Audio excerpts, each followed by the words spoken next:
Buenos días, estudiantes. El día de hoy iniciamos el segundo trimestre, su primer parcial.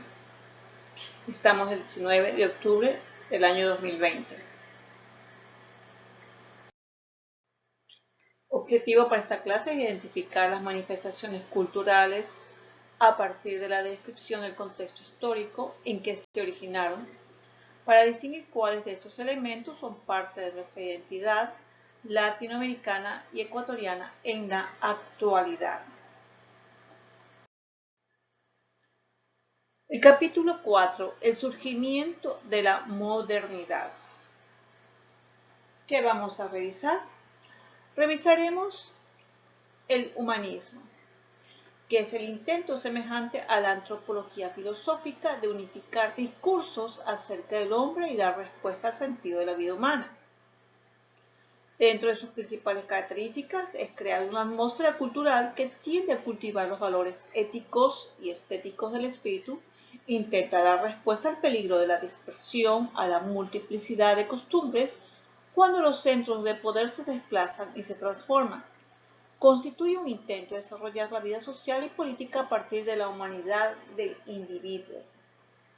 La mayoría de historiadores sostiene que en el año 1453, el inicio de la Edad Moderna, este año los turcos otomanos conquistaron Constantinopla, capital del Imperio Romano del Oriente y portador de la herencia cultural de las antiguas Grecia y Roma, olvidada por Occidente durante la Edad Media.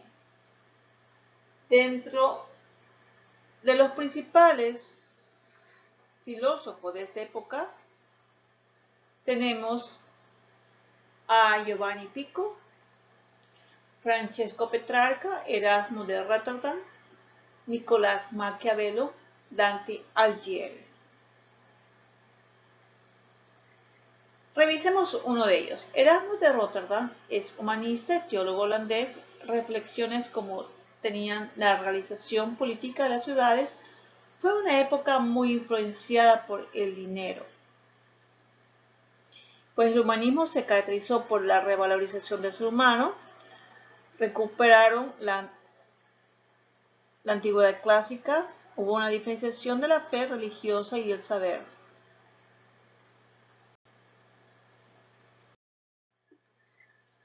En cuanto al surgimiento de la modernidad, a continuación vemos el Renacimiento. En el siglo XV los ideales humanistas se aplicaron al arte. En algunas prósperas ciudades del norte de Italia, así nació el nuevo estilo artístico del Renacimiento. Se denominó de esta manera porque se trataba de un arte renovado, de ahí su nombre Renacimiento.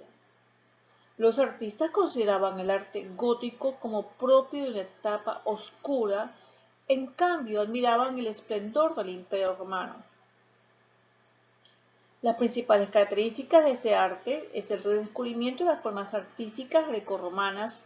Utilizaban elementos arquitectónicos, temáticas variadas, temáticas mitológicas, la exaltación de la belleza presente en hombres y mujeres, la perfección técnica, aplicaron la perspectiva y el escorzo. Aquí también vemos que una de las principales pinturas está la Gioconda, la Mona Lisa de Leonardo da Vinci. Tenemos algunos avances científicos y técnicos, dentro de los cuales destacamos el desarrollo del conocimiento científico de Nicolás Copérnico, considerado fundador de la astronomía moderna. Su principal aporte fue el desarrollo de la teoría heliocéntrica, que plantea que los planetas giraban alrededor del Sol.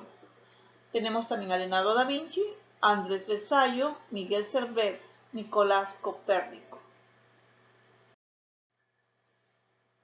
En cuanto al Renacimiento, revisaremos el arte, la sociedad, la pintura. Del arte, destacamos que los artistas del Renacimiento aprendían su oficio y trabajaban en talleres dirigidos por un maestro, pero también eran intelectuales que se reunían en las academias, a diferencia de la Edad Media. Los artistas empezaron a ser reconocidos socialmente, firmaban sus obras y a los mejores se los consideraba genios. Los máximos representantes italianos fueron Dante Alighieri, Francisco Petrarca, Giovanni Boccaccio, Nicolás Maquiavelo. A estos intelectuales humanistas se sumaron también Tomás Moro, Erasmo de Róterdam. Como ustedes ven, principales características en el arte que todos los escultores, pintores, arquitectos tuvieron aspectos naturalistas. El hombre es el centro del universo. Se empiezan a utilizar modelos de carne y hueso. En cuanto a su sociedad, se inicia en Italia por ser tierra de ruinas clásicas. Hubo individualismo artístico, la influencia de los libros Vitruvio, la ciencia y el arte se hermanaron. En la pintura, tenemos que en Francia su pintura renacentista tiene factor italiano y flamenco.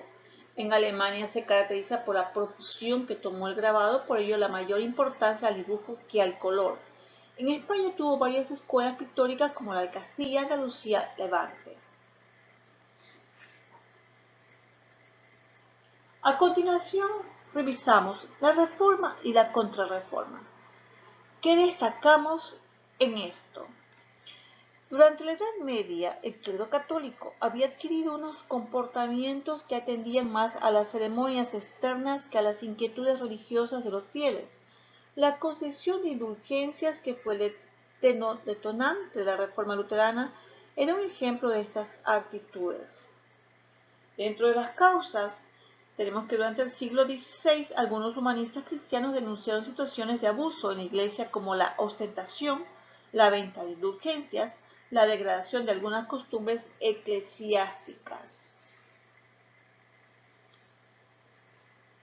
Haciendo un resumen, se puede decir que la Reforma es un movimiento religioso surgido en el siglo XVI en el ambiente de la Iglesia cristiana que supuso el fin de la Iglesia católica y la instauración de distintas iglesias ligadas al protestantismo.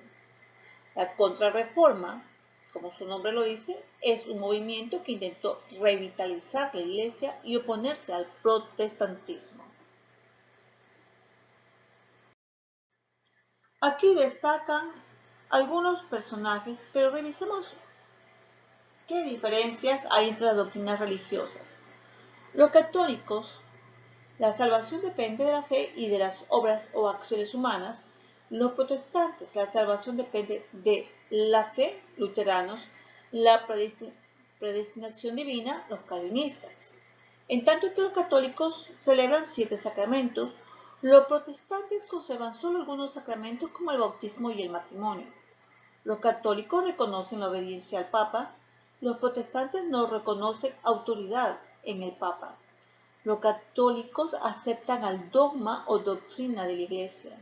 Y los protestantes rechazan el dogma de la Iglesia católica y creen que la única fuente de la verdad es la Biblia. Uno de los personajes que sobresalieron en esta época fue el luteranismo por Martín Lutero, de ahí su nombre. Entre las críticas de Lutero a la Iglesia estuvo el cobro de indulgencias para culminar la construcción de la Iglesia de San Pedro en Roma. Escribió 95 tesis sobre este desorden eclesiástico. ¿Qué decía Martín Lutero? Las buenas obras no son un medio para alcanzar la salvación, solamente se requiere fe. La Biblia es la única fuente de la doctrina, se elimina el culto a la Virgen, a los santos y la mediación de los sacerdotes. Solo el bautismo y la Eucaristía son sacramentos legítimos. Se niega el valor de la indulgencia y la existencia del purgatorio, se niega la autoridad del Papa. También encontramos características más relevantes en el calvinismo y el anglicanismo. En cuanto al siglo de las luces, si durante los siglos XVI y XVII el humanismo logró impulsar la ciencia, la filosofía y las artes, su consolidación en los planos político y económico tendría lugar en el siglo XVIII, en Europa, llamado el siglo de las luces, durante el cual se desarrolló el movimiento cultural conocido como la Ilustración. Pues esta es una época en que se realizan importantes avances científicos técnicos, Por ello, los intelectuales piensan que gracias al dominio de la ciencia y técnica, a la razón y la creatividad humana, se solucionarán todos los problemas.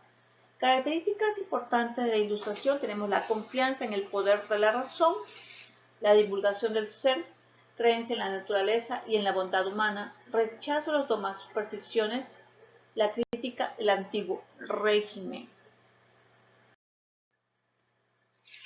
Lo que haces hoy puede mejorar todas tus mañanas. Ralph Marston. En los anexos les dejo el video del consulado y el código napoleónico. También les recuerdo que al inicio de este segundo trimestre, el consejo de siempre es realizar sus tareas, revisar sus actividades, estudiar para las lecciones. En todas las asignaturas va el mismo consejo. Aprovechen el tiempo. Les deseo éxito en este nuevo trimestre. Tengan todos una bendecida tarde.